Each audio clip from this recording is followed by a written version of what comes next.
What's going on, guys? Seto Mirza here, fresh out of the lab with a brand new Harpie Raidraptor Tri-Brigade combo video.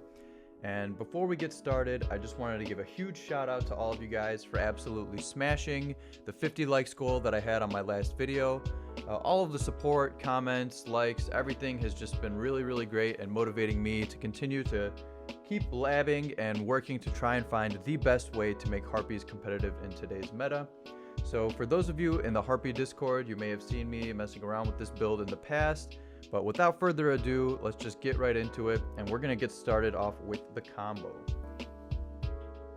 Alright guys, so let's get started with this Harpie VFD combo. So before we get started, I wanted to give a huge shout out to Nix Dolores from the Harpie Discord for showing me the replay and inspiring me to come up with this vid. So big shout outs to Nix, and if you would like to join the Harpie Discord, the link will be in the description below for a lot of great brainstorming and theory crafting for a bunch of different Harpie builds and combos.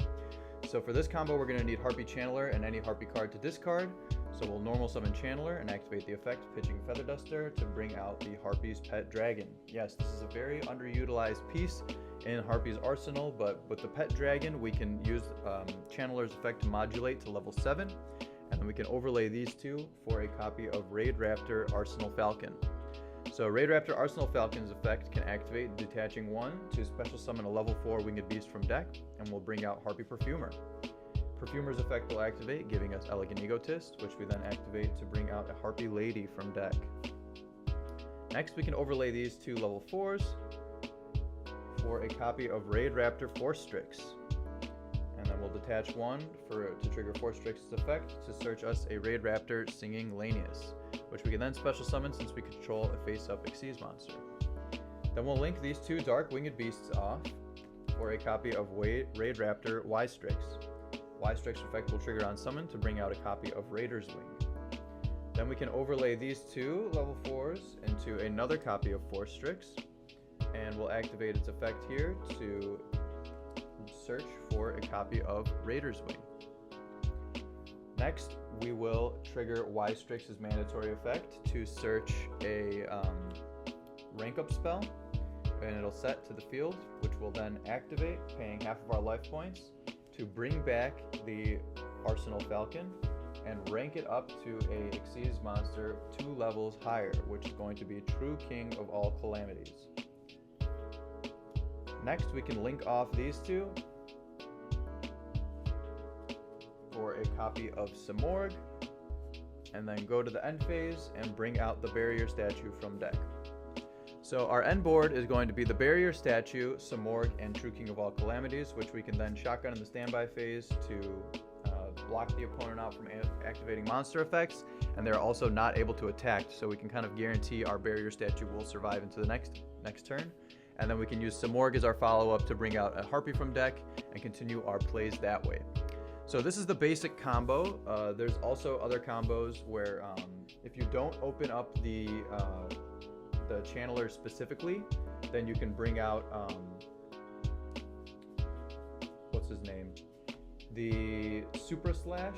Sorry, I'm blanking at what the number is. Oh, here we go. Number C73, Abyss Super Slash. So you can rank up one of the Force Strixes into Super Slash to be able to get some battle protection on the Barrier statue that way, in case we can't go into the True King of all Calamities. So that's the combo, and now let's get into the profile. Alright, so getting started with the deck profile. First off, we have 3 Harpie Channeler. So this is what the build is mainly going to be centering around, because Harpie Channeler is the only one that can bring out the Pet Dragon from deck, and we need the 2 level 7s to be able to go into the Arsenal Falcon to be able to use as our rank up target. So Channeler's got a really good place in this build, and we want to be maximizing the ways to be getting into Channeler as much as possible, which you will see how we do later on in the profile. Next, we have our Harpie's Pet Dragon, the one of level 7 target. So we bring out with Channeler, as you saw with the combo video, to go into the Arsenal Falcon, and then the Arsenal Falcon will bring out one of our 3 copies of Harpie Perfumer. Perfumer's main purpose is to just search Elegant Egotist in this deck. We aren't playing any other targets, so she does that. And huge shout outs to Konami for reprinting Perfumer in the secret rare, and definitely looking forward to when they finally go ahead and print that in Lost Art as well. To round off the Harpie package, we have our one Harpie Harpist. This is just acting as a name, and the nice follow-up effect with the end phase search. We have our two vanilla Harpie ladies and our one Harpie Lady 1 as our elegant egotist targets. And mainly we're playing the Lady 1 and the Harpist just for the extra names, because like I said, Channeler is the main purpose of this deck, so we want to resolve Channeler as much as possible, and so we need the extra names to be able to guarantee that we can pay the cost. Next we have our Raidraptors. We have the Singing Lanius and two Raiders Wing. So Raiders Ring was a new addition from Phantom Rage. These kind of replaced the Blackwing package, and the reason why I like Raiders Wing a lot is because it can activate its effect to special summon from both the hand and the graveyard.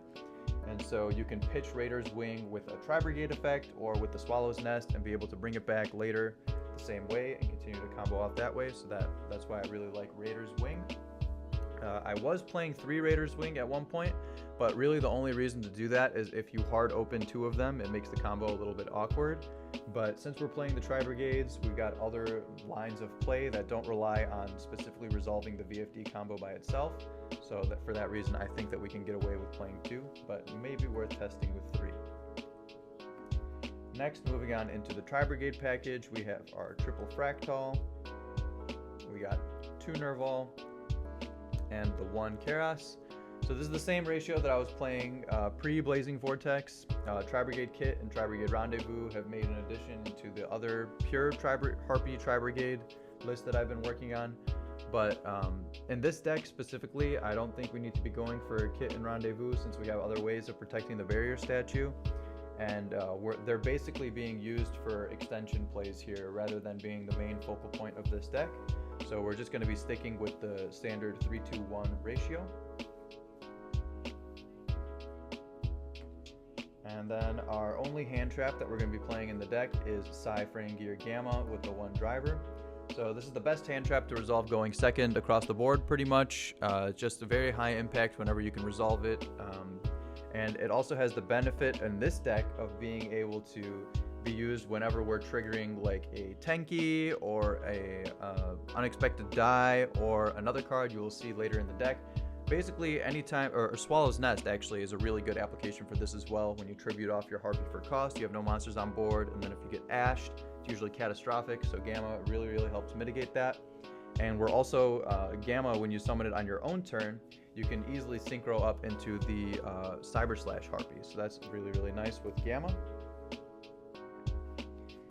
And for the final monster in the main deck, we're playing the 1 Barrier Statue of the Stormwinds. Everybody should know what this does by now. It's pretty much an FTK versus Drytrons, and really good to just get on the board and try and protect as much as possible. Moving on into the spells, we're playing the triple Unexpected Die. This is to get out the vanilla Harpie Lady from deck as kind of our E-Telly, and followed up with the 2 copies of Elegant Egotist.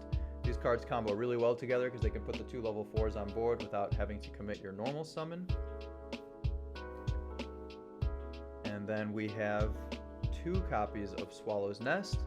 This was at 3, but I recently took it down a notch because it doesn't really combo well with the Tri-Brigades. But Swallow's Nest is really nice with something like Raiders Wing, for example. So that's another way to get to Channeler. And like I said, in this build, we're specifically trying to maximize our ways to Channeler. So Swallow's Nest is really good for just tutoring Channeler out of the deck, as well as dodging targeting effects like Imperm or like a Dogmatic of Punishment, for example. Then we're playing triple Fire Formation Tenki. This is our consistency 1-card starter to grab Fractal, and Fractal is a 1-card Samorg if the other combo plays aren't live, so we're not 100% reliant on getting the 3 level 4s on board to pull off the Y-Strix combo. And next we got our double Pot of Prosperity. This is the new card from Blazing Vortex.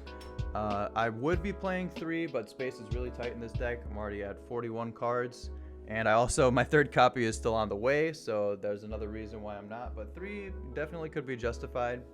Pot of Prosperity is really nice in this deck because going first, you can banish 3 extra deck monsters from your deck, and then excavate 3 cards, and that'll usually be enough to get you whatever missing piece you need. Like if you have Channeler, it'll get you Featherstorm or a name to discard with. If you have Channeler already and it's already live, then you can grab like a Tenki or a Fractal. So it just kind of gives you whatever missing half of your engine that you want. And usually you want to get the Harpie engine and the Tri-Brigade engine live in your starting hand, and Pot of Prosperity is really good for that. And going second, you can also banish 6 and dig for your side deck cards like Lightning Storm or Harpie's Feather Duster and whatnot. And another really, like the biggest application of this card and Harpies in general, I think, is being able to dig for Featherstorm and just guarantee that your plays are live. Featherstorm, very inconsistent to search when you're going first, so Pot of Prosperity just lets you dig deeper and grab Featherstorm and guarantee that your combo goes off. So highly recommended in any Harpie build going forward. And for our last spell, we're playing the 1 rank up. This allows us to rank up our Arsenal Falcon into VFD, or a what's his name? I always forget this card's name for some reason. Force Strix. You can rank up into either a Cyber Dragon Infinity or an Abyss Super Slash for battle protection. And then to round off the main deck, we have the MVP, the reason why we play Harpies, the reason why we keep making all these different combo builds, Harpie's Featherstorm. This card will be meta one day, I swear by it, and whatever it's going to take, whether it's the new support coming out in the next Duelist pack, or if it's just going to be one of these Harpie Tri-Brigade lists, Featherstorm will be abused sometime, I guarantee it. Moving on into the extra deck, gonna start off with the Link 1. We got our 1 Linkuriboh. This is a staple in every single Tri-Brigade list.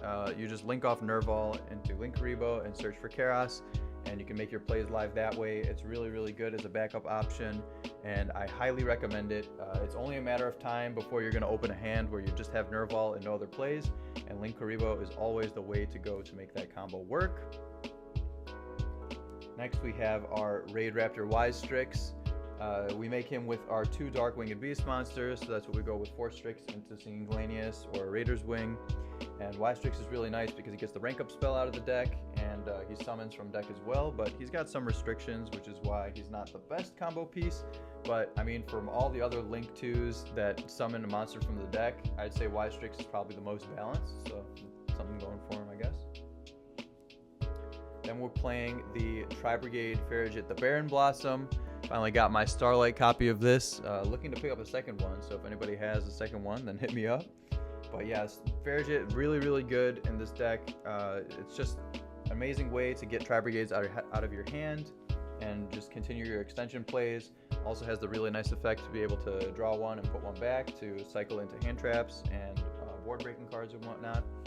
And yeah, just a really good way to round out the deck and not rely too much on Wise Strix. Then we have our 2 Link 2 targets to bring out with the Tri-Brigade effect. We have Harpie Conductor and the Ancient Warrior's Oath Double Dragon Lords. So Harpie Conductor is really nice because hands where you don't open Harpies but you only open like Tri-Brigades, for instance, you can still get a Harpie on board to make your Elegant Egotist or a Featherstorm that you have in hand live. And Conductor is also really nice because if you have Featherstorm, you can get Conductor out on the 5th summon to be able to make your Featherstorm live and negate Nibiru, which is something that Tri-Brigade lists typically struggle with. A lot of them are going into the early Appaloosa, like in the Bird Up builds. So for that reason, I really like Harpie Conductor. I was thinking about potentially cutting it because technically we already have Link 2 Winged Beast monster to be able to bring out with the Tri-Brigade effect in order to climb up into Simorgh. But for the reasons I stated for making the Harpie cards live, I think Conductor still has a place in the deck. And then the Double Dragon Lords for his bounce effect and additional barrier statue protection for when you open a Tri-Brigade heavy hand. And then for our last Link monster, we've got the big board himself, Simorgh. This guy needs no explanation. He's just, really took Harpies to the next level. Pretty much the reason why I started this channel was all the combos that I made around Simorgh, so always going to be the MVP in the extra deck. Moving on into the Xyz, we've got 2 Raidraptor Force Strix. You use both as part of the combo, searching for the Singing Glanius or the Raider's Wing. So really good Force Strix. And then we have our Raidraptor Arsenal Falcon, the new addition to the deck. So Arsenal Falcon, just kind of been underrated. I feel like just because there's not really much to do with, rank 7s, and it's kind of limited in our abilities to get them out. Phantasme is an option. He's not really popular in the format right now, though, thanks to Virtual World not link summoning really at all. And then there's also that new dragon hand trap that came out in Blazing Vortex, Miadora, I think its name's called. That's also a level 7 dragon that can special summon itself and have good utility going second. So those could be cards potentially that we keep in mind, where if they come into the metagame, where Arsenal Falcon will be even more useful, because you're not necessarily relying on getting the pet dragon out of the deck. You could just normal summon a channeler and then have one of those dragons on board and then be able to go into Arsenal Falcon straight away, which is nice. But yeah, basically he's our rank up target to go into True King of all Calamities with the rank up spell. So pretty much every deck is trying to make calamities in this meta, it seems. So Harpie's had to get on, enjoying the fun, of course. This card I'm expecting to get hit on the Forbidden List in some kind of way. Either it's going to get limited or banned in March. So gotta make use of it while we can. And then our other rank up target, we have the Abyss Super Slash. I'm playing this over Cyber Dragon Infinity because Infinity doesn't provide battle protection on your board, which is the main win con from this deck. You could go Infinity and end on the Barrier Statue plus a Negate, which is decent in and of itself. But paying half your life for that and then still being like susceptible to getting blown out by battle, I guess, because they can just attack over the Barrier Statue. I don't know, it doesn't really feel great. But if you were to cut a card, it would probably be like Harpie Conductor, and you could play the Infinity in addition, because Infinity is still really nice for when you're going second, for being able to target a face-up attack position monster your opponent controls and kind of suck it up and get the negate that way. So we're going with the Super Slash. For those of you that don't know its effect, it says if a monster you control battles an opponent's monster during damage calculation in either player's turn, you can detach one Xyz material from this card once per battle. Your battling monster gains attack equal to the attack of the opponent's monster it battles during that damage calculation only. So he can just kind of beef up the Barrier Statue to whatever attack is coming over him. So make sure you put your Barrier Statue in attack mode when you're putting out the Super Slash. For our utility cards, we are playing the Tornado Dragon. So the reason we're not playing Chidori in this build is because we have other level 4s besides the Harpies, which we're going to be going into, like Raider's Wing and Fractal as well. So for that, we're just playing Tornado Dragon as the generic level 4 to be able to pop Pesky Back Row going second, or to even put on your end boards, kind of like a installation play against like Mystic Mine, for example. Then we're playing the Harpie's Pet Phantasmal Dragon. This card's really nice for being able to attack directly and be able to go into Zeus. It also has the added ability where it can't be targeted or attacked while it has material. And so Virtual World specifically has a really tough time outing this card. So if you're going second against Virtual World, they make True King of all Calamities and they use its effect. If you can get out Harpie's Pet Phantasmal Dragon, then the end phase effect to detach cost for like maintenance is actually an activated effect, which cannot properly resolve or activate even under Calamities. So pretty much you're going to be sitting on this Phantasmal Dragon with 3 materials as they struggle to out it, because they have no ways of clearing it in the entire Virtual World deck that doesn't involve targeting or battle. The only option they really have is the rank 9 Enter Blathnir, which is not really being used right now, but that may change if Calamities were to get banned. They may go into Enter Blathnir for the hand rip effect. But for now, Phantasmal Dragon is really nice, and it also has the extra utility of just being able to attack directly and overlay for the 4 material Zeus, which is, speaking of Zeus, we got him here as well. Just really good for breaking boards. Highly recommended to play Zeus. And for the final card, we're playing the Cyber Slash Harpie. This was, I was thinking about playing Psyframe Lord Omega instead for the extra hand rip for when you resolve Gamma on your own turn. But Cyber Slash is really nice just because, like, for those hands where you open like a Perfumer and like a Featherstorm and nothing else, for example, you can just go Perfumer into Egotist into Cyber Slash, and then just set the Featherstorm and be able to stun your opponent that way with the bounce and the monster negate effect.